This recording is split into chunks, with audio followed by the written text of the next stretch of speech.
আসসালামু আলাইকুম সবাইকে। কেমন আছেন সবাই? আশা করছি সবাই ভালো আছেন। আমরা কিন্তু সিলেটবাসীরা কেউ ভালো নেই। সবাই আমাদের জন্য দোয়া করবেন। কারণ আমরা খুবই আতঙ্কের মধ্যে আছি। আর অনেকের ঘরে এখন পানি অলরেডি ঢুকে গেছে।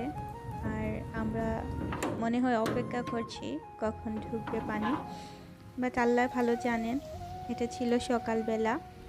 আর সকালবেলা ঘুম থেকে উঠে যখন গেটটা খুললাম সকাল 5টার দিকে, 5টা 5:30টার দিকে, তখন দেখতে পেলাম পানি অতটা না গেটের সামনে। আর সকালটা যখন শুরু হতে শুরু করলো তখনই এই অবস্থা দেখতে পাচ্ছেন। সিঁড়ির ঘরে অনেক পানি চলে আসছে। এখানে আমাদের মোটর সব কিছু সরানো হয়ে গেছে। আর এই তো এখানে দেওয়া হয়েছে একটা পানির বাঁধ, কিন্তু পানি এই সব বাঁধ টাদ কিছু মানবে না। তারা ঢুকবে ভিতরে, তারা যখন বলে আসছে ঢুকবে তো ঢুকবেই।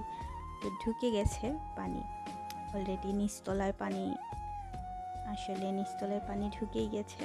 কিছু করার নেই, আসলে আমরা শুধু চেয়ে চেয়ে দেখছি আর প্রে করছি যেন আল্লাহ আমাদের সবাইকে হেফাজত করে। আপনারাও সবাই আমাদের জন্য দোয়া করবেন। আজ থেকে আশা করছি আপনাদের সবার দোয়াতে আমাদের রাখবেন, যাতে আমাদের এই সিলেটবাসী এই বন্যার হাত থেকে রক্ষা পায়। সেই জন্য সবাই সব ধরনের সহযোগিতা করবেন। আর গরিব দুঃখী যারা আছে তাদেরকে সাহায্য করবেন। আর এই তো এটাই ছিল আমাদের আজকের সিলেটের বন্যা। আমি জানি না রাত পর্যন্ত কি হবে। আর আশা করছি, আল্লাহর কাছে সাহায্য চাচ্ছি যাতে রাতের আগেই যেন পানিটা কমে যায়, কিন্তু পানি কমার কোনো আশঙ্কা দেখছি না। পানি শুধু বাড়তেই আছে। তো যাই হোক, দোয়া করবেন। সবাই ভালো থাকেন, সুস্থ থাকেন। আল্লাহ হাফিজ।